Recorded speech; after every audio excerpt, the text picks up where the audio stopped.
एक बार कैकय देश में एक राजा राज करता था। उसका नाम था प्रताप भानु। प्रताप भानु बहुत ही बलशाली और प्रतापी राजा था। उसके पास अत्यंत विशाल चतुरंगिनी सेना थी। उसने संपूर्ण पृथ्वी के राजाओं को युद्ध में जीतकर उनको स्वतंत्र कर दिया था।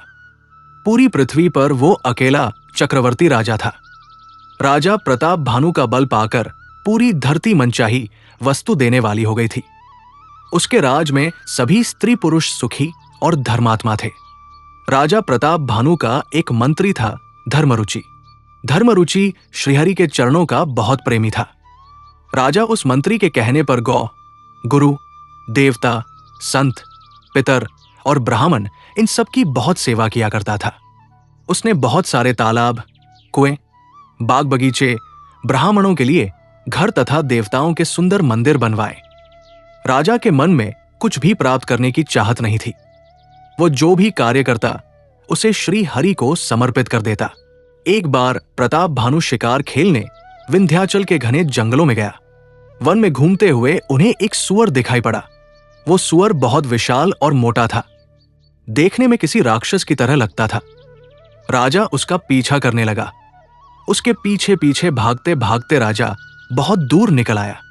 सूअर भागते भागते एक बहुत ऊंचे पहाड़ की बहुत गहरी गुफा में जा छुपा। उसमें जाना कठिन देखकर राजा को बहुत पछतावा हुआ और वो वापस अपने राज्य की ओर चल दिया। लेकिन बहुत दूर आ जाने के कारण वो रास्ता भटक गया। भूख प्यास से व्याकुल वन में घूमते घूमते उसे एक आश्रम दिखाई दिया। उस आश्रम में एक राजा कपटी साधु का भेष बनाकर रहता था। उस राजा को प्रताप भानु ने युद्ध में हरा दिया था, जिसके कारण वो प्रताप भानु से बैर करता था। वो प्रताप भानु को देखते ही पहचान गया, लेकिन प्रताप भानु उसके सुंदर साधु भेष को देखकर उसे नहीं पहचान पाया।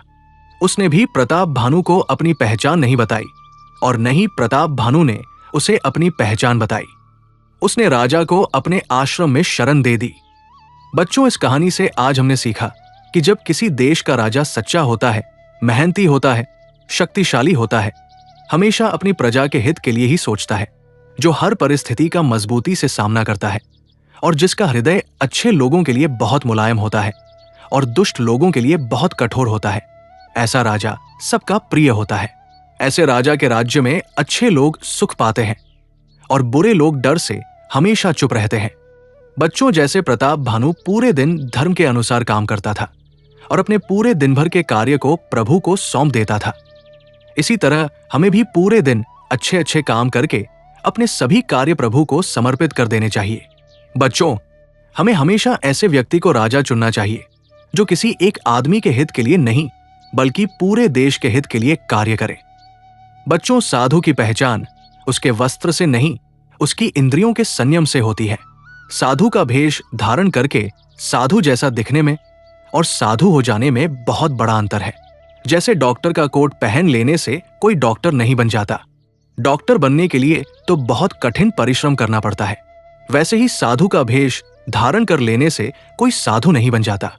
साधु बनने के लिए अपने मन को और अपनी इंद्रियों को मतलब आंख, नाक, कान, जीभ और त्वचा को साधना पड़ता है। बहुत प्रयास के बाद जब कोई अपनी इंद्रियों को साधने लगता है, तब जाकर वो साधु बनता है। अगर साधु का भेष पहने किसी व्यक्ति के अंदर लोभ, लालच, अहंकार, क्रोध, ईर्ष्या, आत्म प्रशंसा जैसे दुर्गुण हैं, तो ऐसा व्यक्ति कभी साधु नहीं हो सकता। अगर अपनी इंद्रियों पर और अपने मन पर नियंत्रण हो, तो इस संसार में कोई व्यापारी, कोई किसान, कोई फौजी, कोई गृहस्थ भी साधु हो सकता है।